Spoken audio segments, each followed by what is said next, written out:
I work as a late-night stalker for Walmart. I basically come in around 8 at night and start refilling shelves with products that have been depleted or misaligned during the day. One day, a few months ago, there was an incident that I was directly involved in.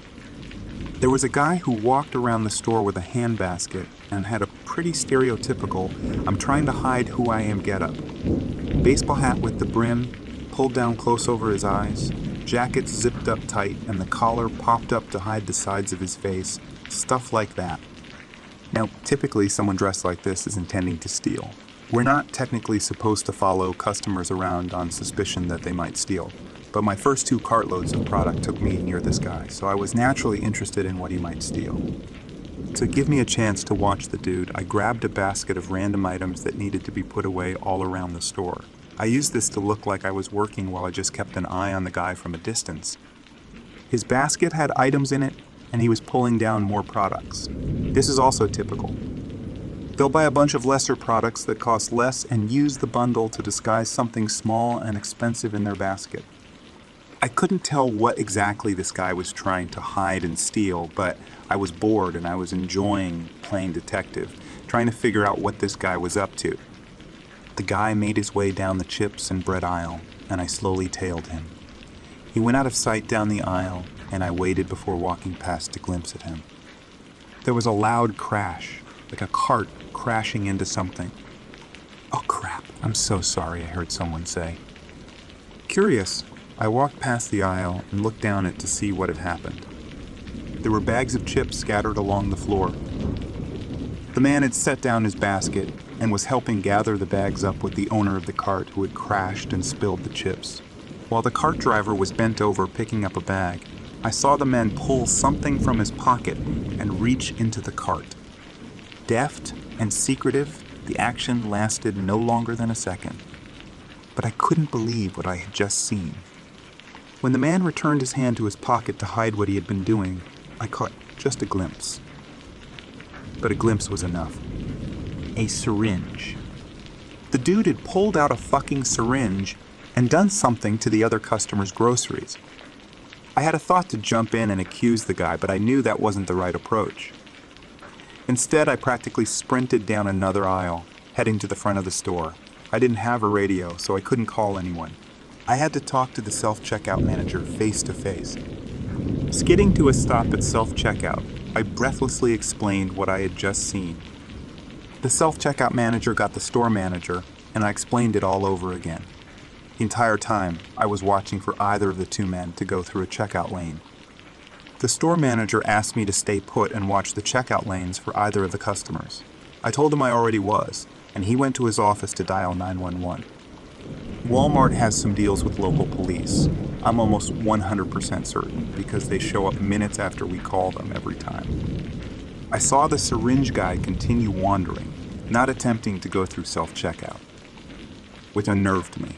He just injected someone's groceries with something, probably poisonous, and wasn't making a run for it. Why not?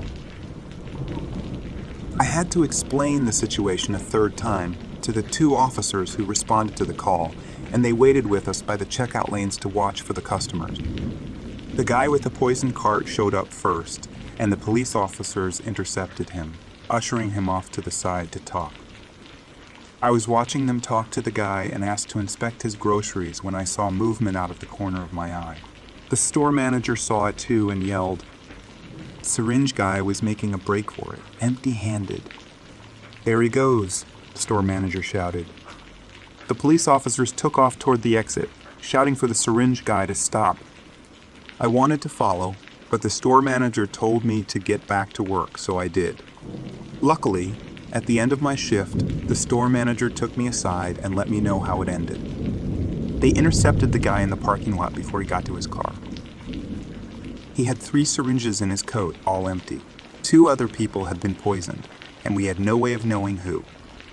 Now, reading about it on the news, the articles say the syringes had contained ketamine in really strong concentration.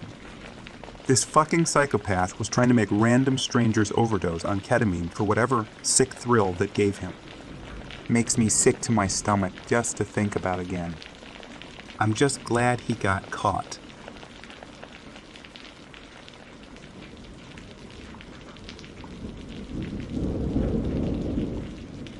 I live in a small town. Knowing what everybody knows about Walmart and their presence around the country, you would expect them to plant a super Walmart between the 3 small towns in the area and drive all the local businesses out of. Well, business. Once all of the local stores were gone and everybody works at the super Walmart they won. The 3 small towns banded together in a show of unprecedented solidarity, and the super Walmart became a profit black hole. The local contractors made money, sure, but the Walmart sure didn't. A week ago, I would call this a victory for the mom and pop in the 3 towns. After last night, I'm not so sure. It started when the Walmart finally went out of business. When they announced that they were shutting down, my buddy Tom got this, at the time, awesome idea. Do you want to go explore the old Walmart? He knew the amount of PUBG I played and how much I would have loved to explore an abandoned town. With a super Walmart being almost as big as a town, how could I say no? A week later, Tom grabbed the GoPro he'd never used, and I grabbed the lockpicking kit I'd never used, and we set out to explore the abandoned Walmart. We decided the best way to approach was to park at the bar a mile down the street and walk the mile to the Walmart. This decision probably saved both of our lives for the immediate future. The first thing we noticed were the black SUVs driving away from the Walmart. "Do you see that mib shit driving down the road?" Tom asked. We laid down in the ditch as the small line of SUVs drove by. Something's weird. Tom picked it up before I did. They don't have their headlights on. They didn't. I'm surprised I didn't notice it before. If we weren't just 100 feet from the road, we probably wouldn't notice them either. They are making like no noise. They're so quiet they must have been electric. The last of the SUVs drove off into the distance, and we waited 5 minutes before getting out of the ditch and heading towards the Walmart again. When we could see the darkened Walmart in the distance is when the second weird thing happened. Tom's GoPro stopped working. The little light indicating it was on shut-off, and nothing we did would turn it back on. At the time, we didn't think much of it, but I'm not a complete idiot, and I know it had something to do with what we found there. What may still be there. But like I said, we didn't think much of it and continued on to the abandoned Walmart. Except it wasn't abandoned. It was faint at first, but as we got closer, it was clear there was a light inside the building. It wasn't every light or even close to it, but there was definitely a light somewhere inside. Tom wanted to go inside. I didn't. Tom was an idiot and walked towards the back loading dock. I was an idiot and followed him. Turns out we didn't have to fail to use my lockpick, as the loading docks weren't locked and opened at his pull. The dock was empty and devoid of anything. No shelving, no gigantic cardboard compactor. Hell, the floor was even swept. "This is even creepier than if they left shit behind," Tom remarked. The light we had seen from the outside was creeping in from the main part of the store. "Look, dude," obviously.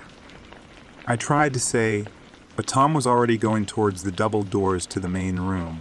The image of him poking his ducked head barely above the lip of the little plastic window did make me giggle a little bit. It reminded me of a little kid pulling himself up to a tall window. The look on his face, however, did not show amusement. It was gray and ashen, like he had seen a ghost. "You need to look at this so I know I'm not crazy," he said, looking out the little window. I don't know exactly why I decided to look. Probably the same reason I didn't leave when the GoPro stopped working, or when we saw the light coming from inside, or when Tom opened the bay door. Tom moved over to the next window and I looked through it. Right in the middle of the store, where the clothes would be, stood a bank of hospital beds. Unfortunately, the double doors we stood behind were to the electronics section, and the beds were close enough to see. Enough to see the children. All of them laid still in the hospital beds. Connected to each child was an IV, leading to a machine with 2 spinning discs sitting next to each bed. The IVs were red. Stupidity couldn't hold me there any longer, and I grabbed Tom. "We need to get out of here," I shouted at him. He stood transfixed at the small children in their big beds. I said, "Fuck it," and grabbed Tom. He came willingly, probably in shock, and we exited through the bay door again. As we started jumping the back wall of the loading area, I went blind with white light. A voice of authority came from the direction of the flashlight. "Stop!" I looked at Tom, who had jumped over the wall. He was already running. I decided to make the only good decision of the night, and I ignored the voice of authority. I finished jumping the concrete wall and ran. We didn't stop running, and they didn't yell at us to. We ran into the night and didn't stop until we got back to the packed bar. We found Tom's car and drove home. Actually, that's incorrect. The first place we went to was the local police station. The only thing that happened when we tried to tell them about the black vans and the kids was a sobriety test. With the GoPro permanently fried, we had no evidence to back up anything we said. I don't know what to do. Tom doesn't know what to do.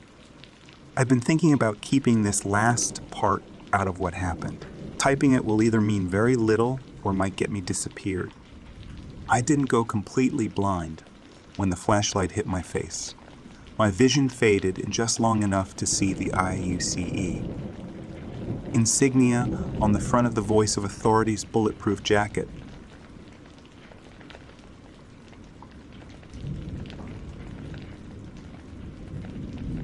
I started working the truck unloading shifts at Walmart about 3 months ago, and today I'm quitting. There is no way in hell I am going back to that place, paycheck or no paycheck. The job was very, very simple, and you'd think low stress. Little to no contact with customers, which in retail can be conniving and cruel. Nice hours for a night owl like me, 4 p.m. to 1 a.m., sometimes later depending on the loads of trucks required. Full-time hours and benefits. It was just what I was looking for. The job consisted of opening up a 53-foot truck trailer and unloading all of the boxes off it and sorting them onto the appropriate pallets on the backroom floor. For example, 2 was toys, 6 was furniture, etc. After a pallet was full, you simply moved the pallet into the stacks using the jacks and placed an empty one in its place. After that, your job was to take the pallets into the sales floor, into the appropriate section, and leave them there for the stocking folk. If you had time, you could help them, or if they didn't schedule enough stockers. Well, enough about the routine of the job. Like I said, you'd think it would be low stress. However, the workers themselves were high stress. The guys in the back were always angry at something. I was never quite sure. There was never friendly banter or joking around back there. Words were few, and many of them were fiery, nasty words at each other or others' mothers. I always felt the tension in the air, even after the first couple of days on the job. It felt like we were one argument away from a full-on brawl in the back room. Beyond that, odd things began to happen, especially late at night, when we'd leave the back room with the pallet jacks to populate the sales floor with stock for the stock folk to put on the shelf. No one ever talked about it, but I began to suspect that the tension in the back room was related to what happened out here. Now, you get your strange enough people late at night in a 24-hour Walmart. But things got worse in this one, worse than any other Walmart I had been in late night. There were many incidents along the way, but the ones I remember best. I was pulling a pallet into the toy section when dozens of the Try Me toys went off at once, with no customers or other employees around. The cacophony was enough to make my ears hurt, and of course made me leap out of my skin since it was so quiet otherwise. I was in electronics leaving a pallet in the main aisle when motion suddenly caught the corner of my eye. At first, it was a black shadow flitting in and out of the CD section. But when I caught it full on in the glare of the mercury vapor lights, it was something that should never have been in a Walmart, especially in the light. It stopped in the main aisle, cracked a smile I couldn't see, and then disappeared around the corner, moving so fast it couldn't have been human. My hackles were raised by that one. The best way I can describe it was an obese, faceless shadow, like something that might have shopped there while dead. I was stocking grocery in the soda aisle when I felt the hair on the back of my neck rise. I slowly turned around, expecting to see a manager checking on my progress.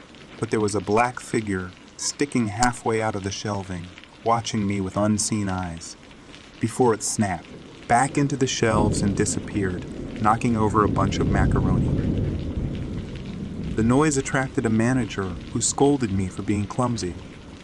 Cold spots. Tons of cold spots. All over the place, Not just in the refrigerated section of the grocery either. If you encountered a cold spot, things would slow down as though you weren't in the Walmart anymore, and you got the feeling of being watched. Of course, there were never any customers around. The few living people you'd see at the time of night we took the pallets out were strange too.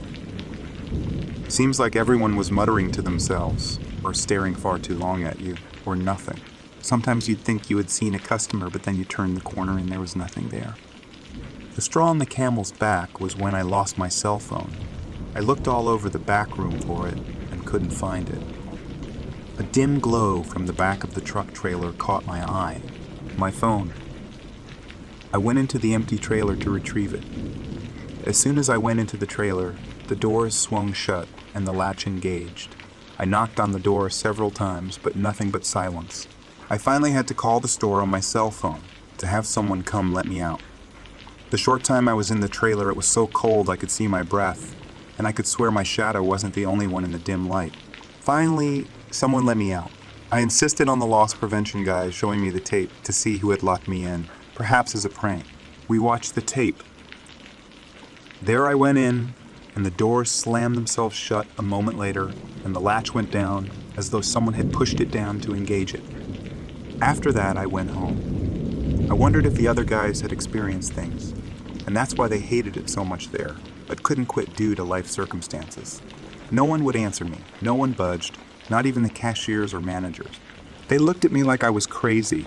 Was I crazy? Sometimes I still go to that Walmart late at night, and I do still see screwy things. A haunted Walmart is something else, I tell you. Darkness despite all that megastore light.